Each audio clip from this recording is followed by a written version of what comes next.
Quality of life మనిషి జీవన విధానం సంతృప్తికరంగా కొనసాగుతుందా లేదా తెలియాలంటే ఆ దేశంలోని జీవన ప్రమాణాలు పరిగణలోకి తీసుకోవాల్సిందే. రోజువారీ జీవన విధానం సంతోషకరమా, సురక్షితమా, సౌకర్యవంతమా, ఇవే మనిషి జీవన ప్రమాణాలకు ప్రామాణికం. కొన్ని దేశాల్లో ఆఫీస్ కు వెళ్ళినా, స్కూల్ కు వెళ్ళినా, కాలేజీకి వెళ్ళినా తిరిగి ఇంటికి వచ్చేంత వరకు మనిషి భద్రతకు, స్వేచ్ఛకు ఎలాంటి భంగం కలగదు. Every step smooth, every step effortless. వారికి రోజువారీ జీవితం కేక్ వాక్ లా ఉంటుందన్నట్టు. ఆ దేశాల్లో ప్రజల లైఫ్ స్మూత్ గా, సాఫీగా సాగిపోతుంటుంది. కానీ కొన్ని దేశాల్లోని సమస్యలు ఆ దేశ ప్రజలకు ప్రతిరోజు సవాలు విసురుతుంటాయి. ఇంట్లో నుంచి అడుగు బయట పెట్టిన దగ్గర నుంచి మళ్ళా తిరిగి ఇంటికి చేరుకునే వరకు సమస్యల వలయమే. బేసిక్ ఫెసిలిటీస్ కూడా ఉండవు. గతుకుల రోడ్లు, ట్రాఫిక్, పొల్యూషన్, అన్ఎంప్లాయ్మెంట్, రాజకీయ నాయకుల అవినీతి, సేఫ్టీ ఇష్యూస్, క్రైమ్ రిస్క్, జబ్బు చేసి ఆసుపత్రికి వెళ్తే అక్కడ గంటల తరబడి క్యూలో నిలబడడం. పోనీ ఇవన్నీ తట్టుకొని ఇంటికి వస్తే సొసైటీలో కన్నా ఎక్కువ సమస్యలు అక్కడే ఉంటాయి. భయంకరమైన పేదరికం,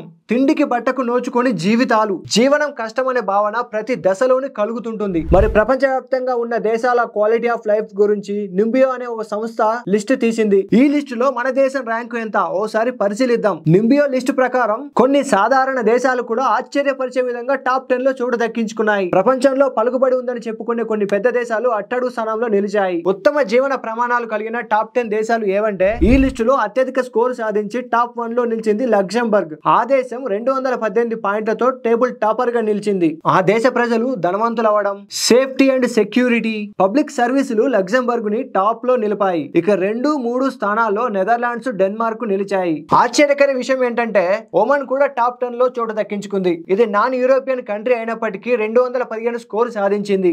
తక్కువ crime, modern infrastructure, natural beauty దీని బలాలు. Finland, Switzerland, Norway, Iceland, Germany, Austria కూడా ఈ లిస్ట్ లో చోటు దక్కించుకున్నాయి. బేసికల్లీ యూరప్ దేశాలు ఈ లిస్ట్ ని డామినేట్ చేశాయి. మరి క్వాలిటీ ఆఫ్ లైఫ్ ర్యాంకింగ్ లో అట్టడుగునున్న 10 దేశాలేవో ఇప్పుడు చూద్దాం. కేవలం 15.6 స్కోరుతో నైజీరియా అట్టడుగు స్థానంలో నిలిచింది. ఆ దేశంలో సరిపడే రిసోర్సులు ఉన్నప్పటికీ పేదరికం, అవినీతి, సెక్యూరిటీ ఇష్యూస్ ఆ దేశ ప్రజల జీవనాన్ని కష్టతరం చేస్తున్నాయి. Venezuela, Bangladesh, Sri Lanka, Egypt, Iran, Peru, Kenya, Vietnam, Philippines దేశాలు ఈ జాబితాలో బాటం లో ఉన్నాయి. ఇక పాకిస్తాన్ మాత్రం 105.7 స్కోరుతో 76వ స్థానంలో నిలిచింది. జాబ్ ఆపర్చునిటీస్ లేకపోవడం, ఇన్ఫ్లేషన్, హెల్త్ కేర్ వీక్ ఉండడం చేత పాకిస్తాన్ 76వ స్థానంలో నిలిచింది. ఇప్పుడు మన భారతదేశం విషయానికి వస్తే, మన దేశం ఈ జాబితాలో 124.4 స్కోరుతో 62వ స్థానంలో నిలిచింది. ఇన్ఫ్రాస్ట్రక్చర్, టెక్నాలజీ, ఫారెన్ ఇన్వెస్ట్మెంట్ లో ఎదుగుతున్నప్పటికీ కాలుష్యం, జనాభా ఒత్తిడి, హెల్త్ కేర్ యాక్సెస్ అసమానతలు, పట్టణ గ్రామాల డివైడ్ ఇవన్నీ మన జీవన ప్రమాణాలను తగ్గిస్తున్నాయి. పాకిస్తాన్, బంగ్లాదేశ్ తో పోలిస్తే ఇండియా మెరుగ్గానే ఉన్నప్పటికీ